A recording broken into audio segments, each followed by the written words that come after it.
Forza Horizon 3 is another game in the series that is very special to me.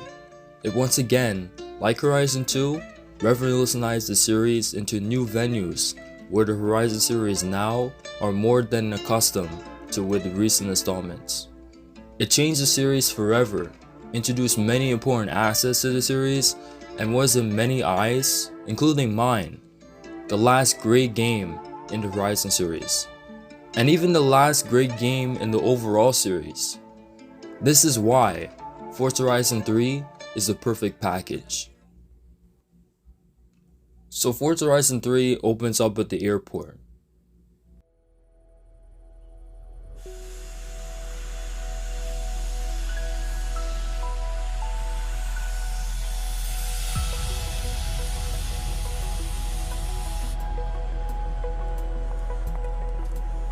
Hey, yeah, it's Kira. The new boss is already at the site. We're gonna head over that way now.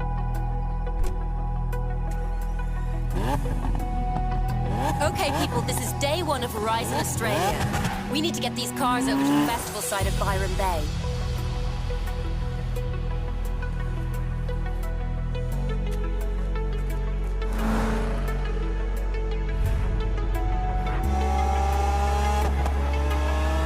Listen up, Australia. This is Scott, coming to you live from Horizon Radio.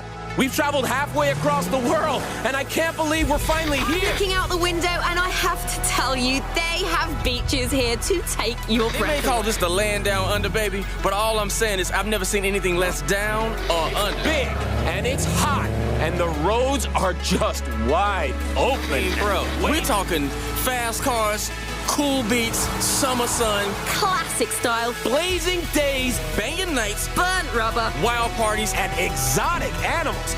So put your pedal to the floor as we welcome you to Horizon Australia for the biggest, the best, the most out-of-control event in the history of the Horizon Festival.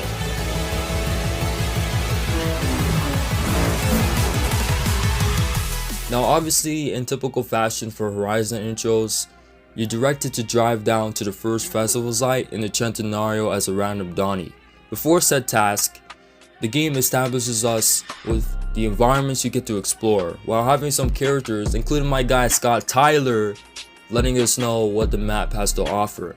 Now this intro isn't the biggest, best intro in the world. It's nothing too crazy, but it is effective. Once you get to drive a bit in the Centenario, you are directed to drive a very different vehicle to the rest of the way as one of the main characters in the game, Warren, who is essentially the garage dude, basically Horizon 3's version of Ashley from Horizon 2. Once you get to drive to the festival, or once you get to the festival, the game introduces the Horizon boss, which is you. Yes, you. You're directed to pick a character of your choice, as well as selecting a name you would want to be referred to throughout the game. Right afterwards, Kira offers you to take part in a showcase event, being the first event you do in the game where you drive a buggy, racing against a chopper holding a Jeep Willys. Yeah. Further after, your character gets to drive the Centenario to go to the designated driver tar area where you challenge your driver tar in the LaFerrari specifically to a head-to-head race, in which once you win, you sign them up to your driver tar lineup. This lineup helps attract more fans, and what are fans, you may ask? Well, we'll get to that later into the video. Once that's said and done though, you drive to the beach where you get to choose your first car. Now that's just about the introduction, so let's start talking about the setting of the game. This game is set in a country that is also a not semi continent. So if you guys guessed it right, it's Australia obviously. So I'm gonna cut it straight. This is objectively the best map we gotten thus far in the series. Everything you want from an open world racing game map is practically here. You got your beaches, deserts, rainforests, grasslands, a modern city, and more, all packaged into one. No place in this map misses.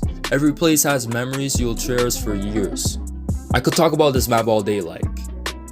Instead of one main festival, you got 4 festivals, so 4 main spots. 4 spots being Byron Bay, this very chill town. the Outback, this outstanding desert, Yara Valley, very low-key spot but with worth the cruises, and Surfer's Paradise, legit the best city and the only modern city we got in the series. So all amazing locations that have a ton to offer, with many interesting small locations scattered all around them. On top of the fact, we got the absolute best player on games areas in the entire series. Point blank period, bro.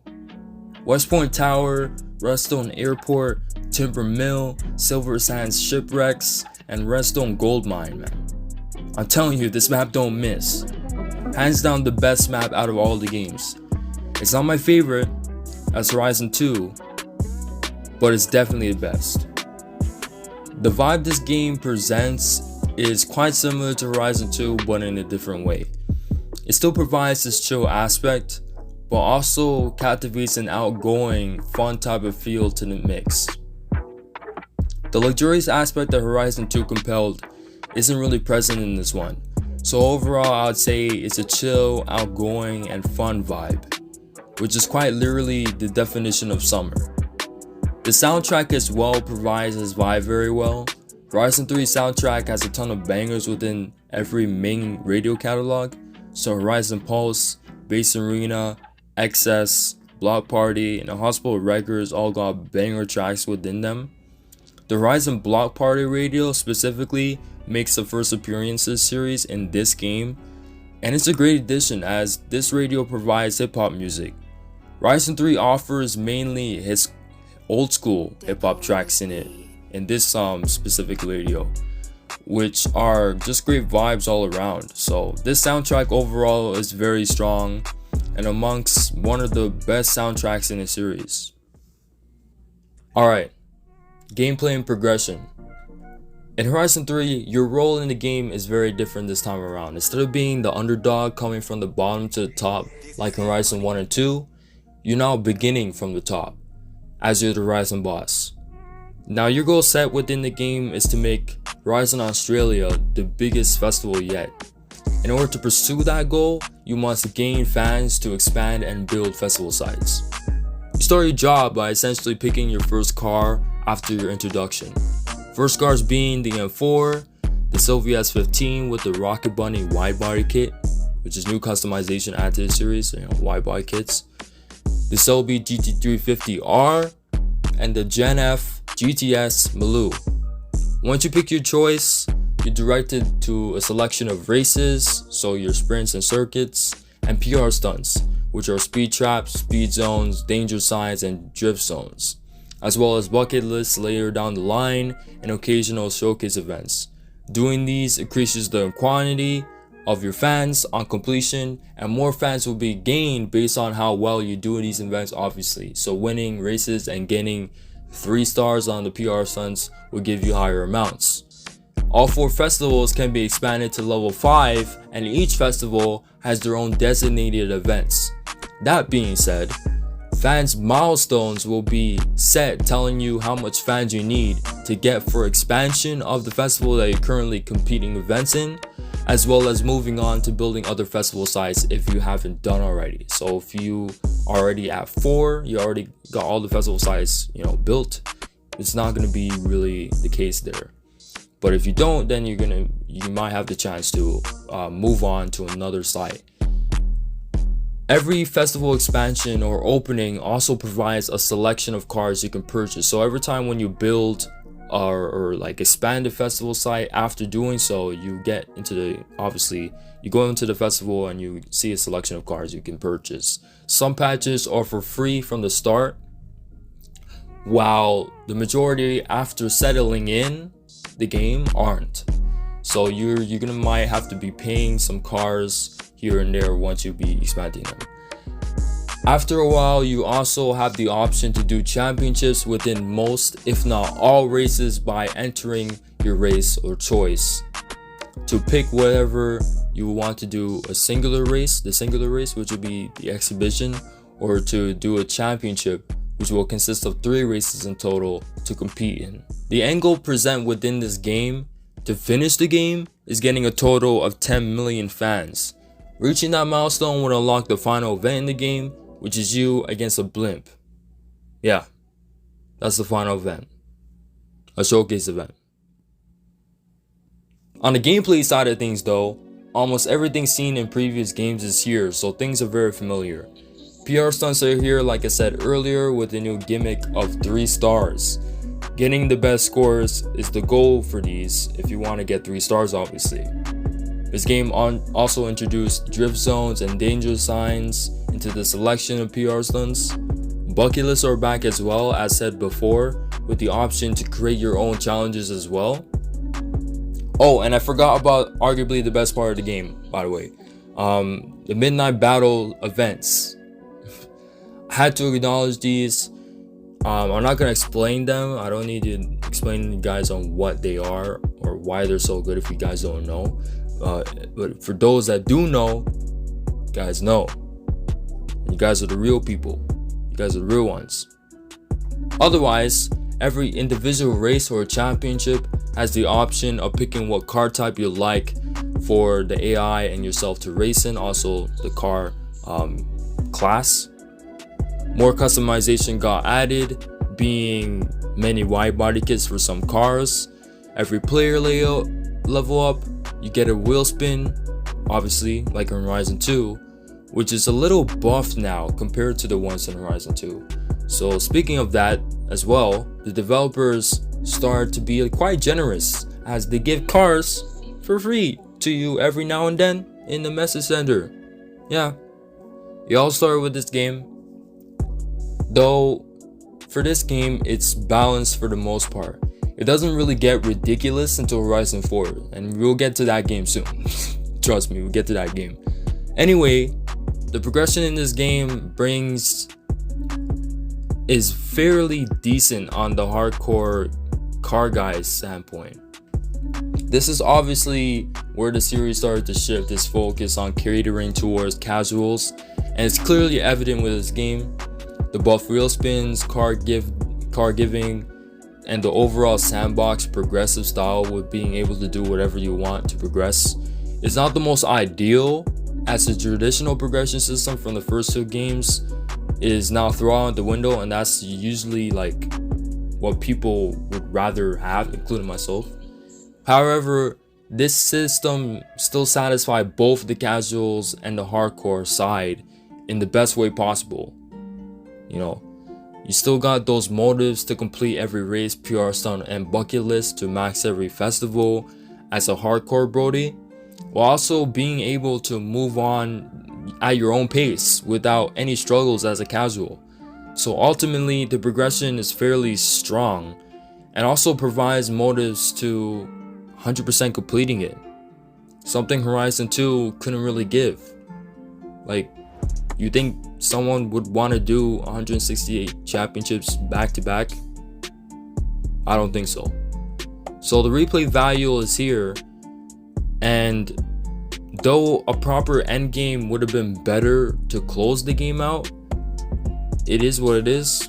But a proper endgame would have been a lot better because the showcase event is not it. The multiplayer this game offers is absolute peak. Nothing tops this experience. Now, I may be biased due to it being my first exposure to online with hosting Looking for Group Hosts and making new friends, spending hours and hours playing, but I don't really care. This multiplayer is basically Horizon 2 multiplayer and more. What more can I say? You got your online free roam, which arguably provides the best experience due to the map being absolute top tier for car meets, cruising, cops versus civs, or cops versus robbers, you name it. On top of the fact that PlayerUnknown's games offer the best areas to play King, Affected, and Flag Rush, which was new at the time. Also can't forget about the train glitch. Come on, bro. Then you still had the online roaches from Horizon 2, which were renamed to Online Adventure in this game, which still offered the same aspects Horizon 2 had, so it's overall peak. That's all you need to know. It's top tier. All in all, Forza Horizon 3 has a ton to offer that anyone can enjoy, whether you're a hardcore car guy or a casual. provides amazing experiences all around. From the map, soundtrack, gameplay, and progression, online and offline. Horizon 3 does not disappoint in any aspect. And from how I see it, it was sort of the final proper passion-driven project from the entire series, as every game after it fails to subvert people's expectations and also fails to reach the greatness the series once had. That's why Forza Horizon 3 is the perfect package. Alright guys, that's it. Thank you guys for watching the video, and thank you guys for listening and watching my visual aids throughout the video. Horizon 4 is next. That's the next game, and then Horizon 5, and then we're gonna close off the series. We're not gonna do Horizon 1 because I need to replay that game. I need to replay that game someday to fully review it, to get my full thoughts on that game. I know that game is gonna be great. I played it before, but I haven't played it in a long time, and I got someday that review will come out, but it's not gonna come out anytime soon. So but yeah, next is gonna be Horizon 4, and I can't wait for it because I got a lot to say about Horizon 4, and I got even more to say about Horizon 5, but we'll get to Horizon 4 first before Horizon 5. Anyways, that's it guys. Enjoy your rest of your day, the rest of your night, the rest of your early morning, whatever. Enjoy your day. On the track.